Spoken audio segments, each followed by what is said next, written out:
Hey, Buffalo. Welcome to the Marchenk-Show. You're Locked On Blue Jackets, your daily podcast on the Columbus Blue Jackets, part of the Locked On Podcast Network. Your team every day.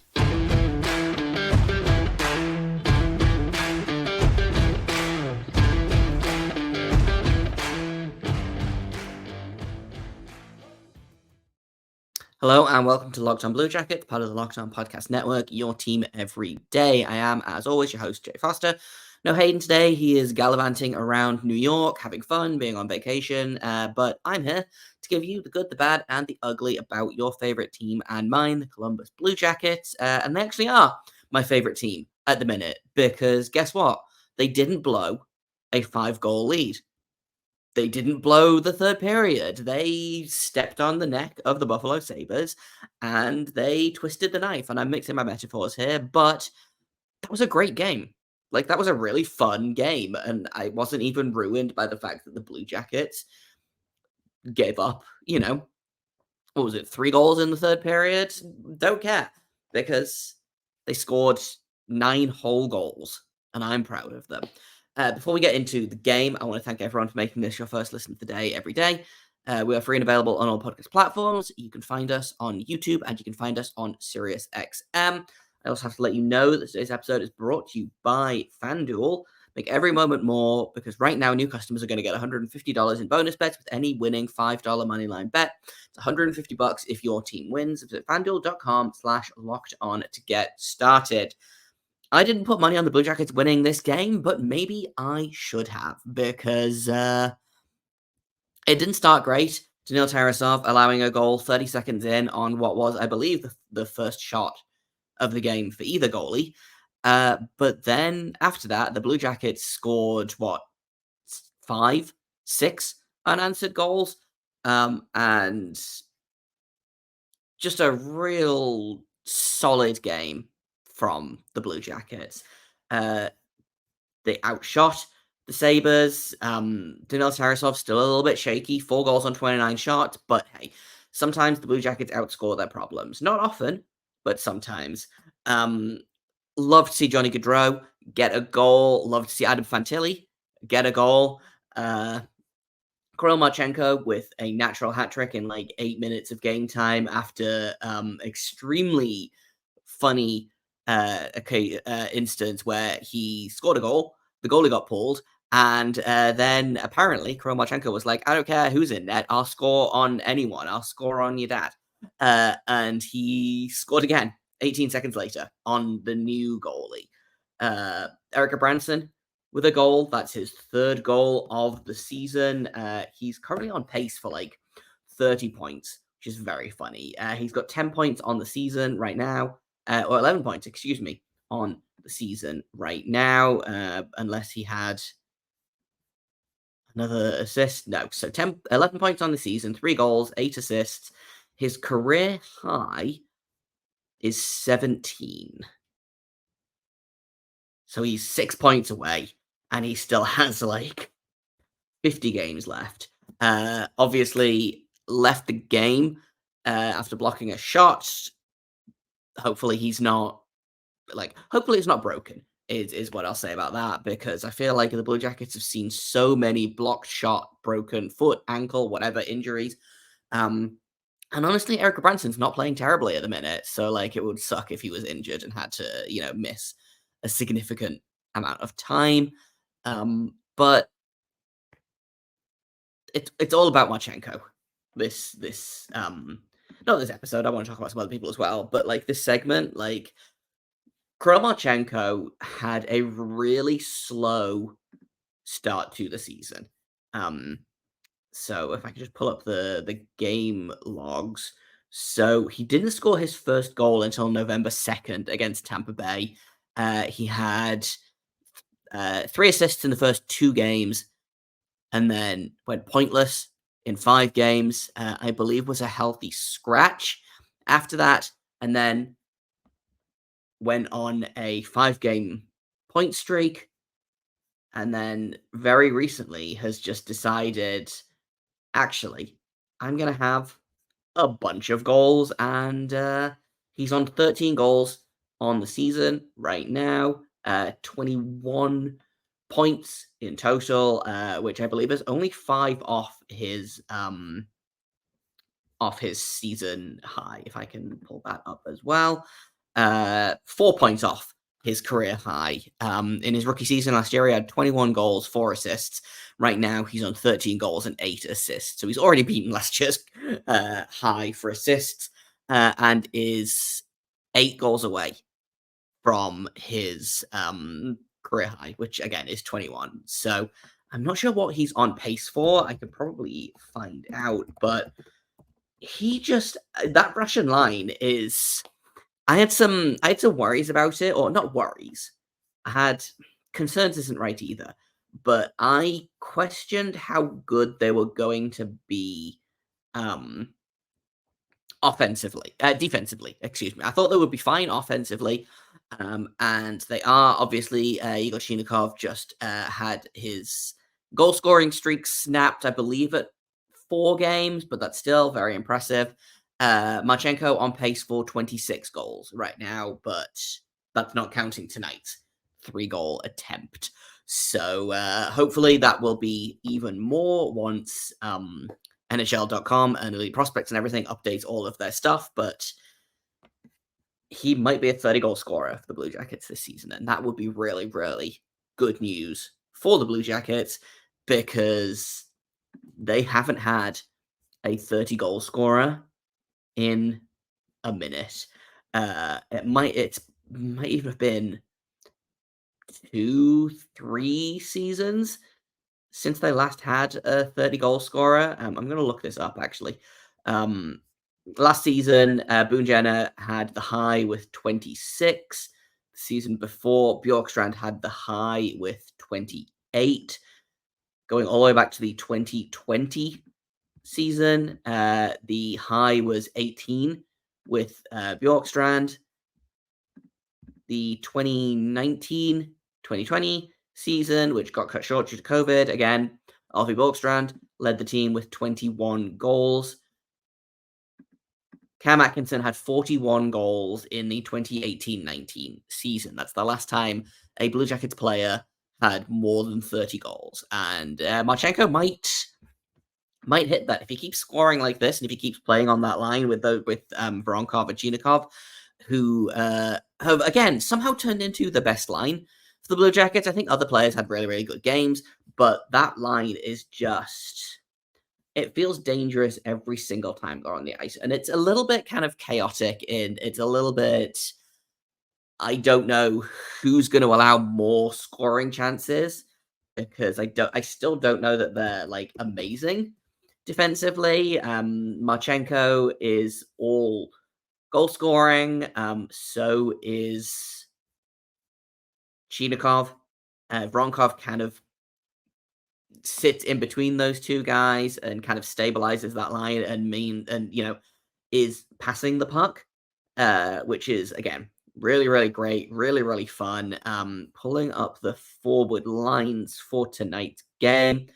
They were out Corsied 8-13, but hey, like I said, they don't ask how, they ask how many. And that line had 3 goals tonight, technically 2 goals, because one of Marchenko's was on the power play.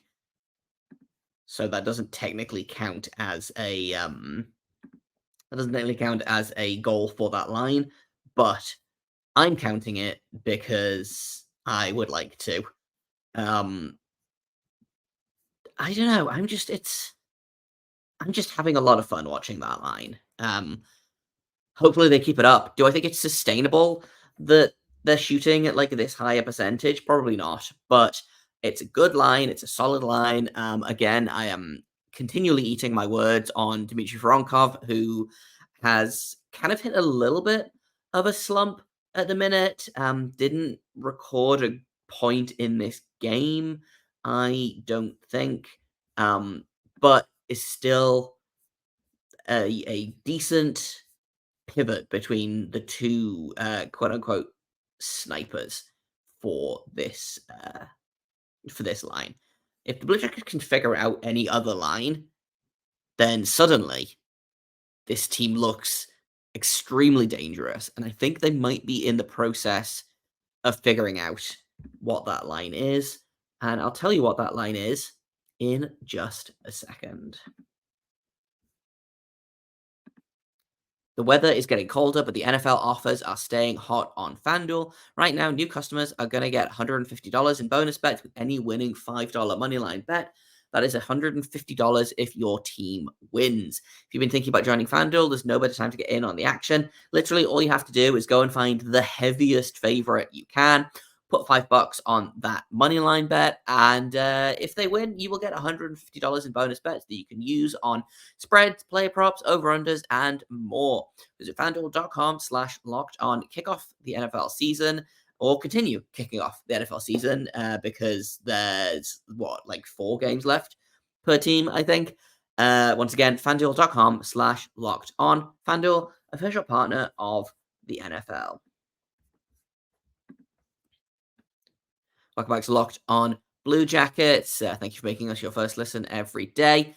And I want to talk about Johnny Gaudreau, because Johnny Gaudreau has looked better and better every time I've seen him play for the last maybe 3 weeks or so. He hasn't been getting the points. He hasn't been getting the goals. Tonight he had his first 3-point game of the season. He scored and had 2 assists. He had a 3-point first period, opening goal, and then 2 primary assists on Fantilli's goal and Marchenko's power play goal. He's up to 14 assists, so he's up to 20 points on the season. So he's still got a ways to go, I think, but it's looking more and more like Johnny Gaudreau is back. And I think a not insignificant part of that is who he's playing with. I think Fantilli has been very good with Gaudreau. I'm still not convinced that Danforth is the answer as the third person on that line, but hey, it seems to be working right now. Like I said, Gaudreau assisted on Fantilli's goal. Fantilli assisted on Gaudreau's goal. 2-point night for Fantilli, 3-point night for Gaudreau. They might have something there. I still want them to put Kent Johnson on that line. I think Johnson and Gaudreau play well together. I think Fantilli and Johnson play well together, and we're seeing that Fantilli and Gaudreau are playing well together. Once Fantilli figures out how to win faceoffs consistently, watch out the rest of the league, because he's coming. Ice time still a little bit low. Fantilli played 14:30. Gaudreau played 14:22. But I suspect at least part of that is because of penalty minutes, because the Blue Jackets took 3 straight penalties. So they had 4 minutes of penalty kill to get through. Fantilli doesn't play on the penalty kill. Gaudreau doesn't play on the penalty kill. Danforth does, which is why Danforth, I believe, led all Blue Jackets forwards in ice time at the minute. Yes. Which looks bad at first, and then you think about it and you're like, oh, actually, no, this does make sense. Again, still want to see Fantilli get more ice time, want to see Gaudreau get more, want to see Kent Johnson get more, had 2 points, was a +2, and only had 1354. He was 100% on his faceoffs, which I think means he probably took a faceoff and won it, but that's another guy that I want to talk about in a little bit, actually, because he has been kind of similar to Gaudreau. Obviously, he went down to the AHL. He was there for, a month or so, I think. Tore the AHL up, came back up, and looked good, but wasn't scoring, wasn't getting the points, wasn't getting the ice time. Had a really great game against the Maple Leafs. Had that game-winning goal, had his first career 3-point night, I believe, and then, again, had 2 points tonight. He's got, 5 points in his last 3 games, at least. I don't remember if he had points against New Jersey, but he just continues to impress. And I'm getting very similar vibes to, I think he's a flashier, more talented Oliver Bjorkstrand. I think Oliver Bjorkstrand is one of the more underrated players in the league. He didn't record anything against New Jersey. So, hey, that's still 5 points, including 3 goals in his last 3 games. He's ready. He's good. Put him with Gaudreau and Fantilli. Like, he deserves it. We deserve it. The fans. Like, that's what I want, Pascal. If you're not going to play David Jiricek, then at least give me this. But there were things that I didn't like as much in this game. It wasn't all perfect. Like I said, I think Tarasov needed to be a little bit better. Disappointing to allow a power play goal. I'm not sure where Blue Jackets stand in terms of that right now, in terms of special teams. But again, if they score 1 power play goal and allow 1 power play goal on the night, like, I'm pretty okay with that, I think. The power play is currently sitting 25th in the league, so it has climbed a little bit. I know the penalty kill had dipped recently. They're 7th in the league right now. So, like, definitely could be worse, you know? And then, you look at the teams above them: New York, Vegas, Philadelphia, Dallas, Los Angeles, Boston, all significantly above 500 in points percentage. The only other team below 500 in the top 10 for penalty kill is the Calgary Flames, and they're sitting at 10th. So, like I said, the penalty kill is probably regressing to the mean a little bit, but I also think the power play is. Great to see Marchenko get a power play goal. Would like to see Tarasov be a little bit better. And this is not like, I'm not worried about Tarasov. This is his second straight start, which I don't know that I would have made that choice, especially because he seemed to struggle against New Jersey. But he had a pretty solid first couple of periods, had 18 shots and made, I think, 16 saves in the first 2 periods. It was 17 saves on 18 shots in the first 2 periods, and then allowed two goals in the third period on 11 shots. Ended up allowing 20. Excuse me. He did allow 2 goals in the first 2 periods. I can't count, but 4 goals on 29 shots is not amazing. He was the best goalie there that night, just because of Devon Levi allowing 4 goals on 20 shots, I think, and then Ukko-Pekka Luukkonen allowing another 5 goals on the remaining 14 shots that the Blue Jackets had, I believe, is how that breakdown went. So, tough to complain about Tarasov in a game like this, where the Blue Jackets were basically scoring at will, but I would still like to see him be a little better, and I think it'll come. I do. I think, this is his first 2 starts in literally, I think, 8 months or something like that. I don't remember when he got shut down specifically. I feel like it was the start of March. He got shut down at the end of last season, so he hasn't played competitive, meaningful hockey since March. And arguably, you could say that he wasn't even playing it there in March. But it'll come. It will. I would like to see him in Cleveland, but if they put him on, he's not waivers eligible anymore. If they put him on waivers, they risk losing him. I get it. I get what's going on here. I'll be interested to see who starts the next game for the Blue Jackets, which I believe is the Leafs again, which that's annoying. As someone who hates watching their team play the Leafs, it's bad out here. Oh no, they're playing Washington, even worse.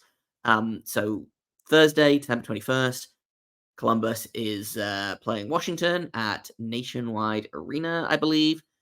I'll be interested to see who starts that game because the Blue Jackets have lost both of their games against Washington so far this year, 2-1 and 4-3. I believe Elvis was in net for one of those games. If I can find out. Yeah, Elvis was in net for at least the first game where he was, again, excellent, but they couldn't figure out how to score. And the other game, I believe, was also Elvis. Yes. So Elvis has played both games against them. So do they play Elvis again? Do they play Spencer Martin? Rolling 3 goalies is not stressful, but it's not what I would choose to do. I understand that their hand has kind of been forced a little bit, but if I get into goalies now, then I'll be here all night. So what we're going to do is we'll take a quick break. When we get back, we'll talk a little bit about goaltending.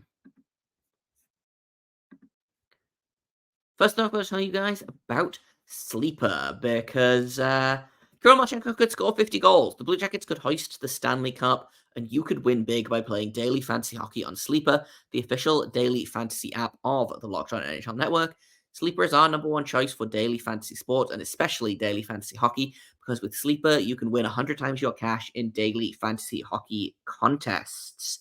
If you take in Kirill Marchenko this week, pick the over in goals, you probably would have won a little bit of money. Entries can be made in under a minute. They've got a really great group chat functionality, so you can connect with other fans.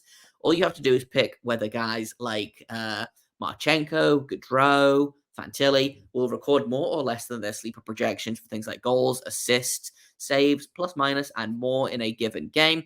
To win 100 times your money on Sleeper, all you need to do is correctly predict the outcome of 8 player stats. You can win 100 times your money playing daily fantasy hockey with Sleeper, so start paying attention and nail your picks so you can start winning big. Use promo code LOCKEDONNHL and you'll get up to a $100 match on your first deposit. Terms and conditions apply. That's code LOCKEDONNHL. See Sleeper's terms of use for details and locational availability. Okay, let's talk goaltending.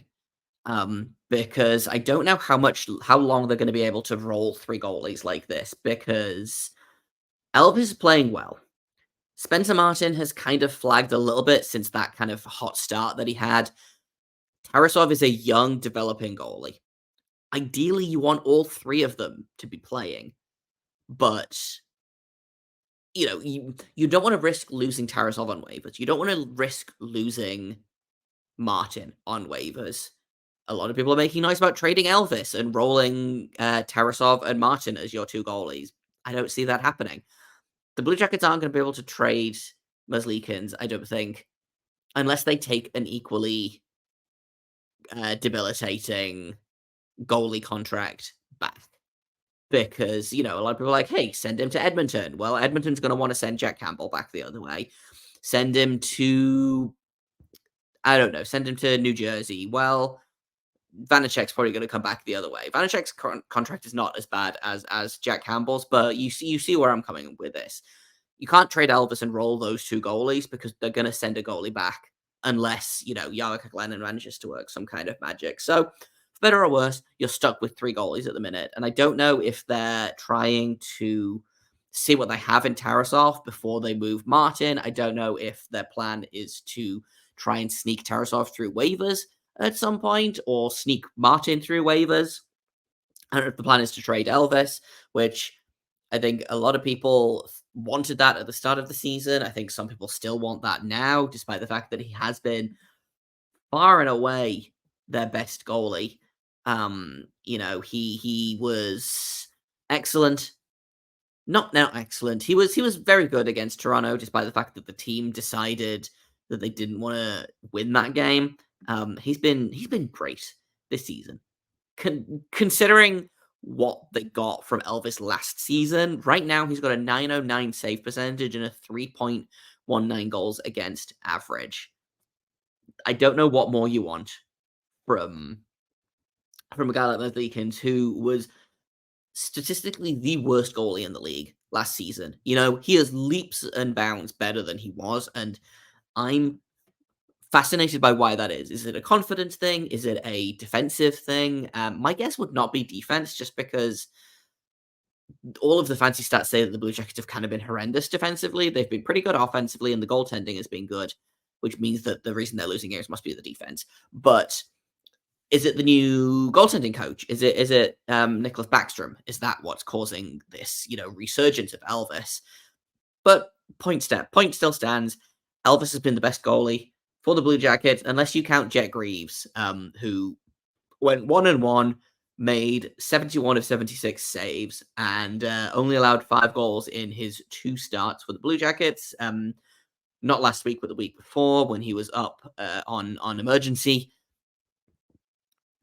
I don't know what the answer is here.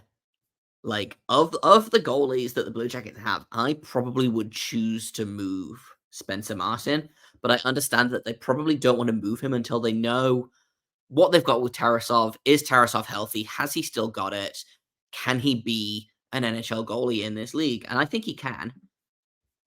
But they're kind of playing a waiting game right now. I don't think they want to risk moving Martin and then having Tarasov fall apart again, either like in terms of playing or in terms of injury, and then they have to haul Jet Greaves out of the AHL, where he has been playing extremely well and is a big reason why the Cleveland Monsters are having so much success at the start of the season.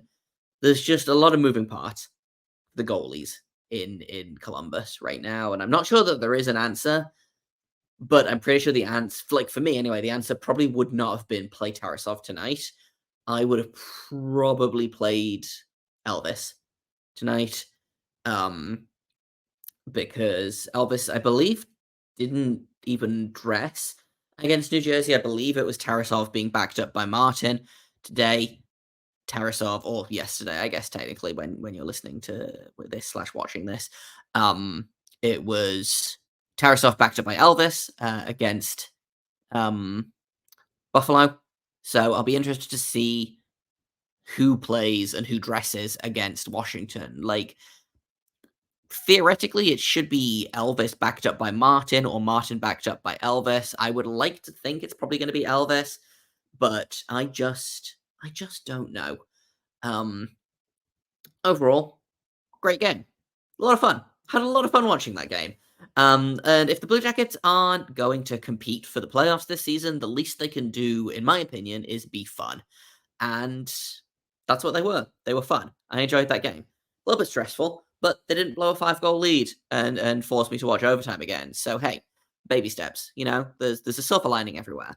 That's all I've got for you today. I'll be back tomorrow as we take a look at the game against Washington. We'll do a little bit of a preview. We'll see who's playing well in Washington. We'll probably speculate some more on goaltending and hopefully have an update on Eric Branson's injury. I've been Jay Foster. You can find me on Twitter at _Jacob Foster, JKOBFORSTER. You can find the show at LO_Blue Jackets. If you have comments, questions, criticisms, you can email me at lockedonbluejackets@gmail.com. Thank you for listening. Thank you for making us your first listen of the day. Find us on podcast platforms, YouTube, SiriusXM. I feel like I said that twice, but it's fine. I appreciate you guys being everydayers. And hopefully, until tomorrow, you will all stay locked on.